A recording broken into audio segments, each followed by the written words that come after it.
Luna's Throne, written by River Babble.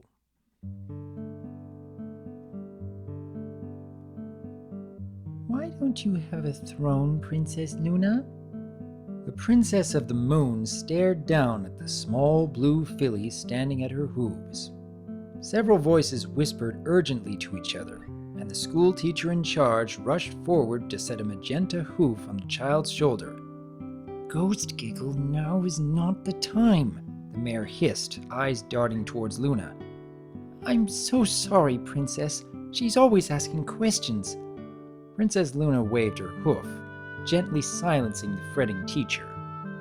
This was not the first time she had been approached by a student during one of these novel field trips taken by equestrian schools for foals.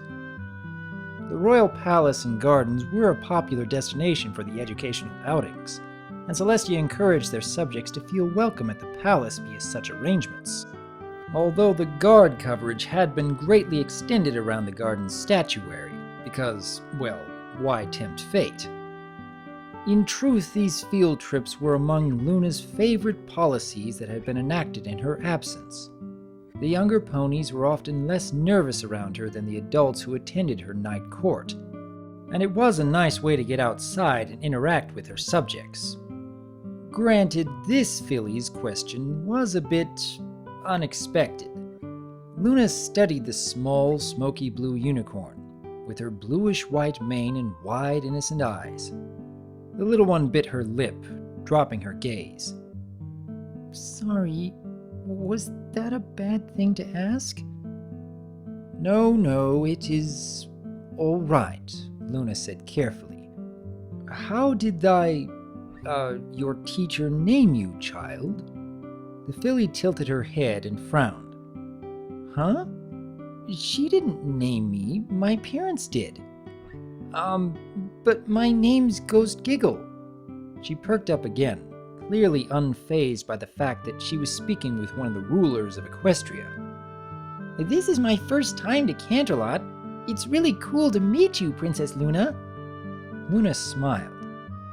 "It is nice to meet you as well. Now, where does this interest in the royal throne spring from?" Ghost Giggle furrowed her brow. "Well, because when we went into the throne room to see the, day court, I noticed there's only one throne, where Princess Celestia sits.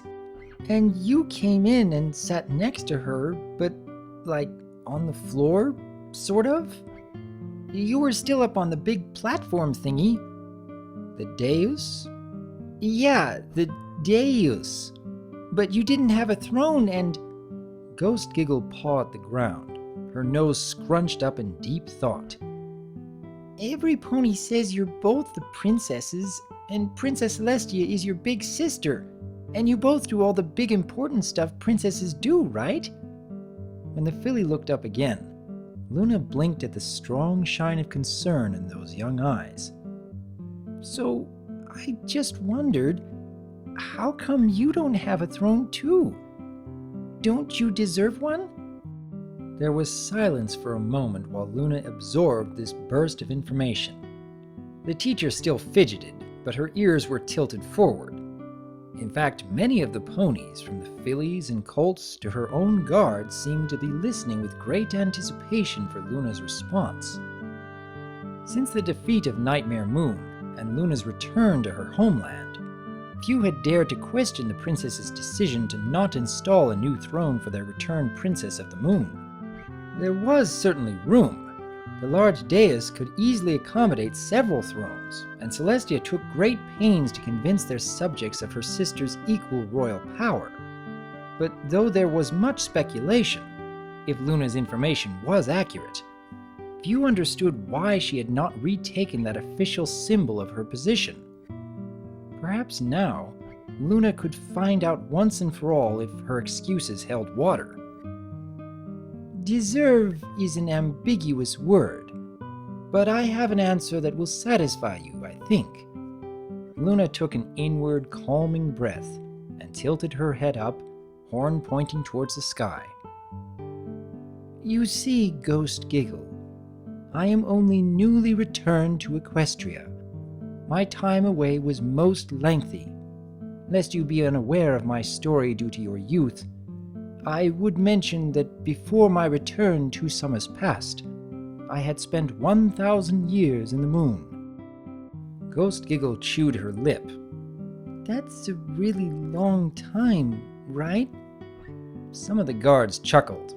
Luna cleared her throat to hide a smile. Yes, a very, very long time. Do you understand anything about government, young pony?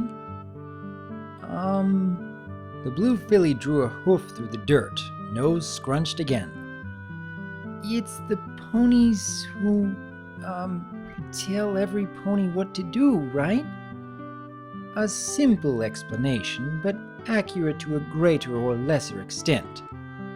This would be another challenge, then, to boil the meaning of such a multifaceted construct as government down to a form that a child could understand. Long ago, before my fall from grace, I ruled equally with my sister, and we dictated much of what was law and custom in our fair land of Equestria. Memories of ages past swept over her suddenly, and Luna closed her eyes for a moment against the surge of longing and regret. The unity of her ponies as they cleared away the destruction of Discord's reign, the smiling faces of her subjects, the bitter tang of jealousy as her knight went unrecognized. Luna blinked away those thoughts. That all lay in the past. Here and now was more important. But you see, young one, even a country ruled by the same government for centuries will change and shift with the times.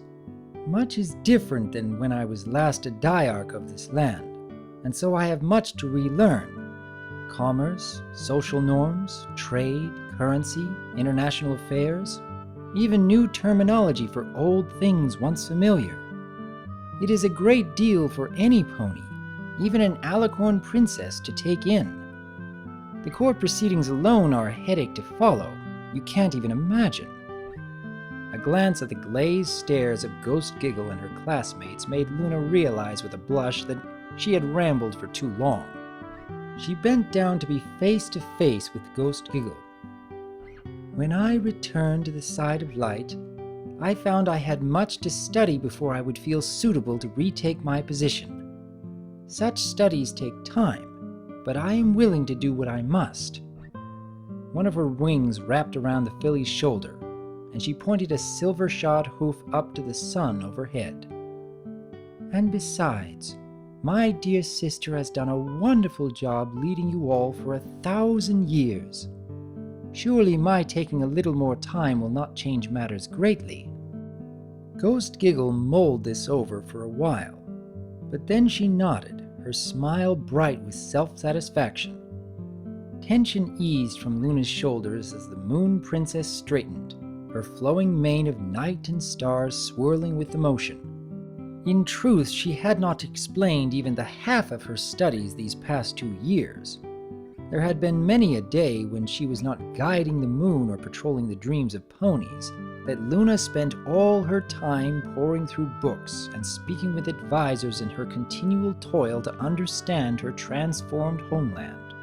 So much had changed, so much was difficult or downright confusing. Math and science, magic and court functions, visit to equestrian universities, libraries, state houses, and museums. While she did not possess the same magical genius as Celestia, her own favored interests were more than amply challenged, and it had given her something to focus on besides her own self-limited duties, and the other trial she had been forcing herself to endure. The other trial, the deadly Tantabus. She was still foolish, even after all of this time. Even in her victory of forgiving herself and banishing the living nightmare, Luna had seen yet again how woefully unprepared she was to rule. She was too immature, too hasty, too ruled by her emotions. Surely only learning could correct her inner flaws and make her a leader these ponies were worthy of. That is why I do not possess a throne, my young subject. I will not until I feel I am ready to rule you justly once again." Luna held her breath and looked down at the filly.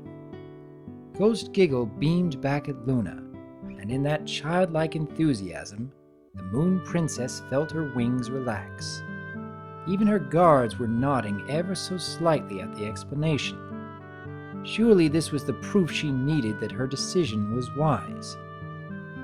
"That's great! I was worried it was because you still felt bad about being Nightmare Moon," the filly giggled. Luna froze as the sense of sudden exposure hit her like lightning. "What do you mean?" she stammered. Ghost Giggle continued right along with a beaming smile while the teacher waved her hooves desperately and futilely for the filly's attention. "Well, see, I know that sometimes if you feel bad about something, it makes you not want to do things because you think you don't deserve them anymore. My sister did that one time. She was co-leader of the Marigold Club. But then she told another club member's special secret to some pony, and it got to all of her friends and the colt her friend liked. So she wouldn't come back to the club because she felt so bad, even though her friend and the rest of the club forgave her. Took her a long time to believe them and get over it." The blue filly grinned up at Luna. "I kinda thought that's how you might feel, from being Nightmare Moon and stuff. But I know that can't be the reason anymore." Luna blinked again, finding it oddly difficult to track the filly's thought patterns. She leaned her head back to better examine the small unicorn, brows drawn together. "And why is that, young one?" Ghost Giggle laughed as if it were the most obvious thing in the world. "'Cause you forgave yourself and beat the big smoke pony in our dreams." What? Suddenly all of Luna's attention became focused on the ponies of this particular field trip. Her cheeks heated as realization set in. Of course, the teacher was the pony Cherylee. And there were Applebloom, Scootaloo, and Sweetiebelle at the back, all of whom heaved loud sighs of relief at her finally noticing their tired hooves waving. These were residents of Ponyville. Details of that night 6 months past, when she had drawn together the dreams of the town's entire populace to battle the Tantibus, came rushing back. "You witnessed that?" Luna lowered her head a fraction, ears dipping below her crown. "My subjects, please accept my apologies for any pain the Tantibus put you through." "Are you kidding?" Applebloom called. "That was the funnest thing ever. I got to give myself super strength and throw big houses at that sparkly cloud critter. And I got giant wings," Scootaloo threw in. Other fillies and colts began shouting over each other. "It was so cool fighting with the elements of harmony. Snips and me turned ourselves into Ursa Minors. Well, my dad became a super rich superhero who beat up that disgusting smoke monster with the power of bits. My mom was a giant. Can you come back and do that again for my birthday sleepover, Princess?" The chatter quickly rose in volume, but surprisingly, it was not Miss Cherylee who settled the students. Ghost Giggle was bouncing up and down like a jackhammer, glaring at her classmates. "Guys, pipe down a minute. I need to finish what I was saying." The buzz quieted, not without an exchange of stuck-out tongues, and Ghost Giggle turned back to Princess Luna with an air of triumph. "See? You don't have to feel guilty about that. And every pony knows you decided to stop feeling guilty about the Nightmare Moon thingy. It's like my mom always says. Every pony makes mistakes. What matters is how you use the mistakes to do better next time." The filly gave her head one sharp nod. "So yeah, I thought that was why you didn't have a throne. Like, you felt too guilty to have it. But since you're not feeling bad anymore and you still don't have a throne, the other stuff you said must have been the real reason all along." Then, to the exasperation of Miss Cherylee and the bafflement of several guards, the precocious filly hugged the Moon Princess's leg. "Don't worry, Princess. I think you're super smart, and you'll be all caught up and have your own chair next to Princess Celestia in no time." Luna took special care to keep her mouth from gaping at this little bundle of sheer optimism standing before her. She really believes I am equal to my sister. "Thank you, Ghost Giggle. I will try not to let you down," she said with a small laugh. And yet Luna knew, as the words left her mouth, that she meant them. "You won't," Ghost Giggle sang. "Thanks for answering my question, Princess." Then the little filly skipped back to rejoin her class, wiggling in between a pink pony with purple hair and a vanilla filly with red curls. Miss Cheerilee gave Princess Luna a tentative smile. "Thank you for indulging her, Princess. If it's all right with you, we really ought to get back to our tour so I can get these kids home on time." "Of course." Luna gathered herself back into a proper royal posture and nodded regally to the small gathering of ponies. She felt oddly light. In fact, it was a most enjoyable conversation. "You are all most welcome here at the palace, and I hope you will enjoy the rest of your visit." "Please come visit our dreams again soon, Princess Luna," some pony called, and several echoed the idea with cheers. Apparently her interventions in the dreams of the young ponies of Equestria were more appreciated than she had realized. The small crowd of students moved away with their teacher and designated guards, chattering to each other about their own experiences in the shared dream. She watched them go, mulling over the conversation. A flick of her wings signaled to the well-trained palace guards that she wished to be alone, and they moved into a wider perimeter, leaving the Princess of the Moon to her thoughts. Luna stared distantly at one of the trimmed hedges, her mane floating to obscure her face from outside eyes. Was her guilt still holding her back? The filly's statement had brought the issue flying to the forefront, and now Luna could not help but examine it more closely. Before, her studies were an excuse to hide the real reason for her submissive position, her conviction that she would never be a fit ruler. But now, she had accepted the forgiveness of her subjects. The guilt was not gone forever, for such guilt could not be so easily laid aside, but it no longer drove her life as it once had.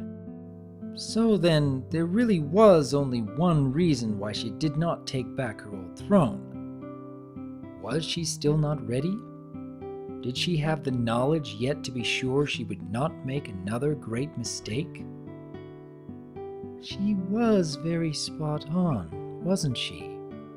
A warm, laughing voice said from behind, startling Luna out of her meditation. Luna turned, giving the speaker a wry smile. "Do you still participate in your most ungracious habit of eavesdropping, Tia?" Princess Celestia stepped around the corner of one of the hedges, a knowing smile on her face as her pastel-hued mane flowed around her. She came to stand next to her sister, looking across the garden at a patch of beautifully arranged flowers in the shape of the sun and moon. "Maybe. But that one was an accident, I promise. I just happened to pass by and didn't want to interrupt." The smile curved higher up on her cheeks. It's amazing the wisdom that comes from the mouths of children, isn't it? "One must suppose so," Luna said, puffing her smoky bangs out of her face. Her mouth straightened into a solemn line, and she glanced sidelong at her sister. "I know what you are going to say, but I do not believe I am yet ready. I am still too inexperienced, and I will surely make more mistakes. Mistakes a ruler cannot afford to make." Celestia settled her white wing over her younger sister's dark back. "A fair concern, considering the responsibilities we have." But as your little friend said, every pony makes mistakes. Her smile was warm and loving. That, at least, had not changed over all these centuries. Even I make plenty of mistakes, Luna. But what matters is how you use the mistakes to do better next time. You've done so much good, and I've seen you grow a great deal since you came home. Luna nodded, more in acknowledgement of the compliment than acceptance of it. But Celestia and Ghost Giggle's words continued to resonate with her, blending and growing into a sense of peace Luna had not felt in a long time. Perhaps there are certain decisions I must reevaluate in the coming days, she said slowly, studying the flowers. The white wing on her back hugged her tighter. I agree. Luna extended her wing as well, and the two sisters stood quietly for a while, looking out over the beautiful Canterlot gardens and enjoying each other's company. 1 month later. Come on, Princess Luna! Pinkie Pie had the princess by the hoof, practically dragging her down the hallway. Luna followed hesitantly, mystified. There was something odd about Princess Twilight and her friends coming all this way just to lead her on a mysterious trip through her own castle. This is going to be super great! I'm so excited! And then we can start the party! Pinkie! Several exasperated voices shouted. Pinkie made a small eep and covered her mouth with both hooves. What is the meaning of this? Luna insisted. She was aiming for the imperiousness of the royal voice, but it came out just sounding confused. Princess Twilight Sparkle, this is most unbecoming. The purple alicorn gave an embarrassed laugh as she headed the group of ponies, and one dragon, herding Luna. I'm sorry, Princess Luna, but I'm not allowed to say. Princess Celestia just told us to make sure you arrived right on time. As they traveled further, Luna began to notice odd formations in the servants and guards. Many were rushing about, as if preparing for some great event, but no such event had been scheduled to her knowledge. Her suspicions suggested one of her older sister's famous grand-scale pranks, but she was in a pleasant mood this afternoon. Perhaps such a joke would be entertaining, and she could always get back at Celestia by teasing her the next time she set a hoof near a slice of cake. Guards lined the hallway leading to the main throne room, where the princesses held day and night court and the most important audiences. But now the great doors were closed. Princess Twilight made a few hoof gestures to her friends, who quickly spread out, forming an even V-line that flanked the Moon Princess. The guards took their stations. Princess Luna stood silent, waiting. Announcing Her Royal Highness, Princess Luna, Applejack shouted in a decent estimation of a herald's call. Then she ruined it by adding, Now get them doors open quick-like! Rainbow Dash and Rarity giggled to each other with very poorly suppressed excitement as the doors slowly swung inward, revealing the grand hall and throne room of the Castle of Equestria. Celestia stood before the dais at the far end of the hall, with Cadence and shining armor. But aside from these friends and the guard ponies, no pony else was present. This appeared to be an affair strictly for the royals and their closest friends. Perhaps because Celestia wished to be sure that Luna would accept what she was seeing before it was announced to the rest of the kingdom. Upon the dais, behind the Princess of the Sun, there stood not one throne, but two. Celestia's face shone like the sun she moved across the sky. When Luna's slow pace brought her at last to the foot of the dais, Celestia turned so that they faced the dais together. What do you think, Luna? Is it close enough? Luna stared, mute. The thrones had been positioned much like their old thrones in their old castle, which Luna had thought far beyond restoration. But these were newer, Luna's designed to complement the golden throne that Celestia had been occupying for centuries. The moon throne bore the sigil of the moon in the same style as Celestia's sun, and suspended above each were beautiful tapestries displaying the celestial bodies that were the signs of their office. Tapestries much like those from a throne room long gone. Such a reminder of the past could easily have brought feelings of sadness and guilt, but Luna found herself recalling only pleasant memories. A particular thought came to mind, and she stifled a chuckle. Celestia raised an eyebrow. "Is there a secret passage to the kitchen behind this one, too?" Luna asked, and a titter burst from her lips before she could get it under control. Celestia's grin told its own story, and she whispered the words, "And a slide, too." That sent both sisters into dire straits. The nearby guards quite professionally pretended not to notice the snorting laughter.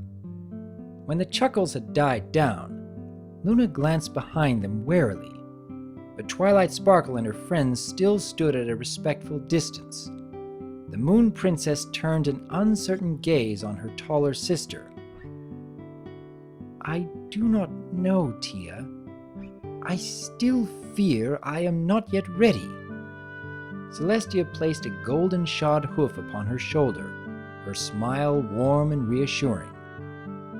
"If you decide not to accept, I will have the throne removed for now, and only our little ponies here will know about this. But you are ready. You are a wise and caring leader, just as I always knew you to be." The hoof moved to touch gently on Luna's chest, right over the moon insignia on her regalia. "I believe in you, Luna. It's time." With a turn that set her rainbow mane and tail swirling, Celestia walked gracefully up to her sun throne and sat. Luna felt the weight of her sisters, her nieces, her closest friends' eyes on her as she studied the throne that sat before her, and a small filly's words rang in her ears. Yes, though she was far from a perfect ruler, this was her duty. It was time to stop making excuses. As Luna, Princess of the Moon and Diarch of Equestria, ascended to the dais to sit upon her throne, cheers rolled through the hall. Moments later, there came the thunderous sound of many hooves out in the corridor, and the guards only had to unlatch the doors for them to be pushed open by a wave of excited ponies flowing through. Luna blinked in shock as not only Canterlot royalty and officials came in, but many of her friends. Cranky Doodle and his wife, the Cutie Mark Crusaders, even Ghost Giggle, and they were all cheering for her. The noise rocked the room until it seemed as though the stained glass itself was pounding, which it soon was, actually, when the musicians started playing on a particularly loud amplifier. Luna shot Celestia a pointed look. "What?" Celestia looked the very picture of innocence, but Luna knew that sly glint in her sister's eyes. "A little furniture rearrangement, and I would have simply told them that the banquet was for your birthday, which it still is, you know." She made a most unprincessly cackle at the stunned look on Luna's face. "You always manage to forget the date," Celestia added in a warm voice lowered for Luna alone. "But I knew you'd make the right choice." Fresh excitement rippled through the hall as word of a royal birthday was passed from ear to ear. Not to mention when the cooking staff began wheeling in a gigantic cake. Luna blushed, and a laugh burst out of her throat before she could catch it. She had not felt this happy in ages. She was finally, fully, truly back where she was meant to be. "Thank you, great king, for another chance."